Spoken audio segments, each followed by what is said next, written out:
O Brasil está próximo de ter uma vacina 100% nacional contra a Covid-19. Neste mês começam os testes em humanos, a última fase para comprovar a eficiência do imunizante e começar o uso na população. A vacina brasileira é resultado da Rede Vírus, coordenada pelo Ministério da Ciência, Tecnologia e Inovações, que investe em pesquisas para o combate à doença. Esse é um dos assuntos da entrevista que eu fiz mais cedo com o secretário de Pesquisa e Formação Científica, Marcelo Marcos Morales, durante a Semana Nacional de Ciência e Tecnologia, que ocorre até sexta-feira. Vamos ouvir. Secretário, muito obrigada pela sua presença aqui na Voz do Brasil. E eu queria começar falando que uma das principais ações do Ministério de Ciência e Tecnologia e Inovações em relação à pandemia foi a criação da Rede Vírus, que integra uma série de iniciativas em relação à Covid-19.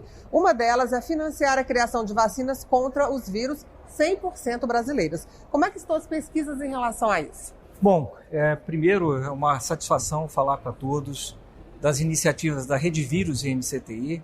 É uma rede de pesquisadores que foi instituída no Ministério da Ciência e Tecnologia em 10 de fevereiro de 2020.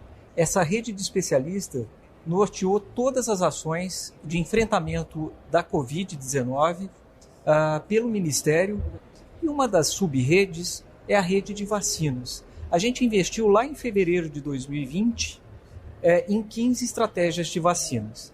Investimos nesses pesquisadores, tecnologia nacional, e hoje estamos com 5 vacinas que pediram a autorização da Anvisa para iniciar os ensaios clínicos com pacientes. Uma delas já teve autorização e vai iniciar o ensaio clínico com paciente agora em dezembro. E, secretário, existe um prazo para que algumas das vacinas já estejam à disposição da população?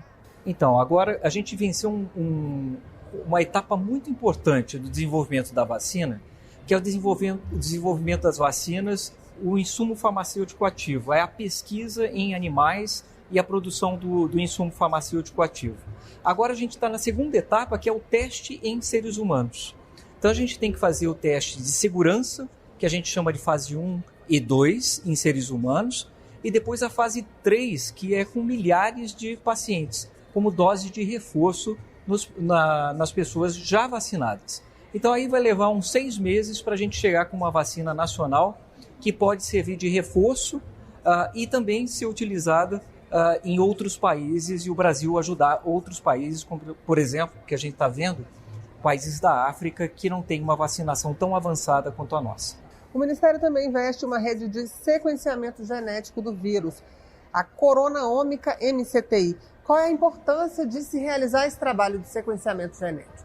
Essa rede Corona Ômica MCTI.br é uma rede de pesquisadores, tem mais de 280 pesquisadores envolvidos. Montamos uma estratégia de monitoramento da sequência do vírus. A gente está monitorando as variantes em todo o território nacional. Hoje, a rede Corona Ômica MCTI é responsável por grande parte do sequenciamento do vírus no Brasil, e esse sequenciamento é depositado numa plataforma internacional que a gente conhece como GSIDE.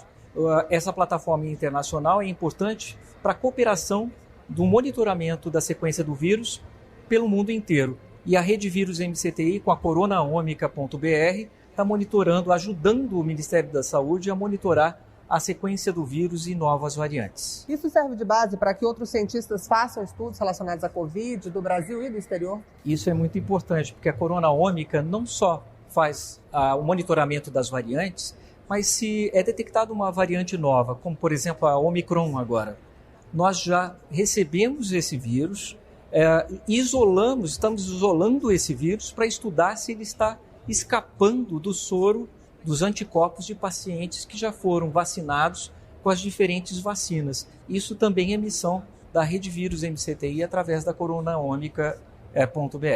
A Rede Vírus é bem ampla, né, secretário? Muito ampla. Ainda dentro da Rede Vírus, o Ministério financia o monitoramento do vírus da Covid por meio de análises nos esgotos. Qual é o impacto desses estudos no combate à doença? Isso tem um impacto muito importante. Isso faz com que a gente monitore a água do esgoto e detecte o aumento do número de vírus na água do esgoto.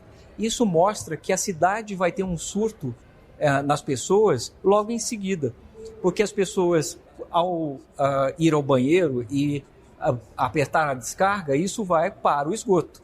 as fezes, a urina, vai para o esgoto.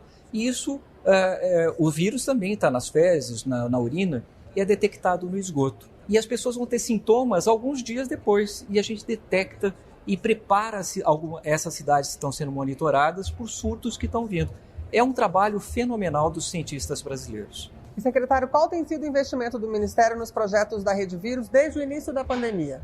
Foi muito importante estabelecer essa estratégia que a gente acabou de falar aqui, todos esses projetos.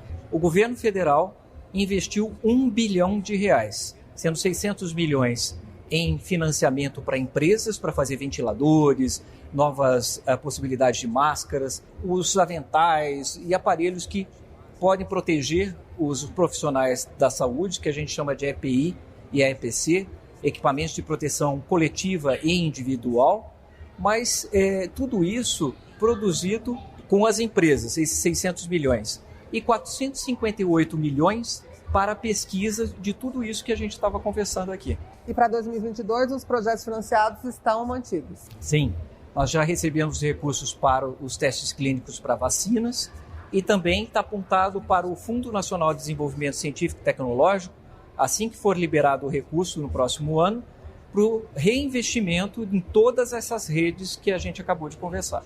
Para quem está nos ouvindo na Voz do Brasil, estamos conversando com o secretário de Pesquisa e Formação Científica do Ministério de Ciência, Tecnologia e Inovação, Marcelo Marcos Morales. Secretário, agora mudando de assunto, o governo tem apoiado pesquisas científicas na Amazônia por meio do Sistema Amazônico de Laboratórios Satélites, o SALAS. Projetos em quais áreas recebem esse apoio e por que é importante incentivar estudos para a região? Nós temos 3 instituições do Ministério da Ciência e Tecnologia na Amazônia. O Museu Paraense Emílio Guild, nós temos o Instituto Nacional de Pesquisa da Amazônia e também o Instituto Mamirauá de Pesquisa. Essas 3 instituições vão monitorar através de laboratórios satélites espalhados pela Amazônia que nós estamos construindo, que são laboratórios flutuantes e laboratórios de selva em várias partes da Amazônia. Então a ideia, e já construímos alguns deles, é construir 50 espalhados pela Amazônia e levar esses pesquisadores para esses laboratórios satélites. Esses laboratórios são belíssimos, eles são laboratórios flutuantes de 2 andares, totalmente sustentáveis, com energia sustentável, o tratamento da água, do esgoto, sem contaminar o meio ambiente. Nós temos dormitórios, refeitórios e um laboratório básico, onde esses pesquisadores, com seus projetos, vão poder explorar de forma sustentável novas moléculas na biodiversidade amazônica. Esses laboratórios vão ter sensores para detectar som de animais. A gente vai saber a ocorrência de animais, por exemplo, um passarinho XY ou uma onça e assim por diante. Pelo som dos animais, isso está linkado à plataforma nacional, o Sistema Brasileiro de Informações da Biodiversidade, que já tem quase 20 milhões de ocorrência de animais. Por que esses laboratórios são importantes? Porque a gente vai prospectar novas moléculas, eles estão processados nesse laboratório satélite e depois levado para um laboratório que a gente está chamando de Molecular Powerhouse, em Campinas, que vai testar o potencial dessas novas moléculas da nossa biodiversidade, se são antivirais, antibacterianos e assim por diante. Então, é uma forma de a gente prospectar e de usar de forma sustentável, através da pesquisa, os bioativos da Amazônia. E também os laboratórios satélites vão servir de pesquisa com as comunidades ribeirinhas em relação à saúde e também às populações indígenas. Outra ação na Amazônia é o Observatório de Torre Alta da Amazônia. Que estudos esse observatório realiza e quais os resultados o senhor destaca? Essa torre, que foi construída junto com os pesquisadores alemães, ela tem 325 metros. Essa torre, ela fica num ambiente em cima da copa das árvores, então você tem uma visão lá de cima de toda a floresta. E esse ambiente em cima da floresta, a gente monitora todo o clima, a emissão de gás de oxigênio, de gás carbônico pela floresta, o que está acontecendo com a evaporação da floresta. A gente estuda todo o clima daquela floresta. E isso é um experimento único no mundo. Ela é maior, só para vocês terem ideia, ela é maior que a Torre Eiffel. Então é um projeto muito importante do Ministério da Ciência e Tecnologia também, realizado com o Instituto Nacional de Pesquisas da Amazônia. Agora, secretária, essa entrevista está sendo feita aqui durante a Semana Nacional de Ciência e Tecnologia, aqui na feira em Brasília. O que é que as pessoas, os visitantes podem encontrar? Informações como todas essas que o senhor falou sobre o trabalho do Ministério? Essas informações e muito mais. Aqui nós temos todas as pesquisas que o Brasil está desenvolvendo e aqui durante a Semana Nacional, 18ª Semana Nacional de Ciência e Tecnologia, a gente pode ver tudo isso que eu falei aqui sendo exposto para os pesquisadores, pelos pesquisadores, para as crianças. Tem formas lúdicas de você explicar tudo isso e isso está preparado aqui nessa feira. Não percam, aqui no pavilhão de exposições do Parque da Cidade, aqui em Brasília, uma grande feira de ciência, comemorando aqui durante a Semana Nacional de Ciência e Tecnologia. Tá ok, nós conversamos com o secretário de Pesquisa e Formação Científica do Ministério de Ciência, Tecnologia e Inovações, Marcelo Marcos Morales. Secretário, muito obrigada pela entrevista aqui para a Voz do Brasil. Eu que agradeço a oportunidade. Lembrando que a Semana Nacional de Ciência e Tecnologia segue até sexta-feira, no pavilhão de exposições do Parque da Cidade em Brasília. E a entrada é de graça.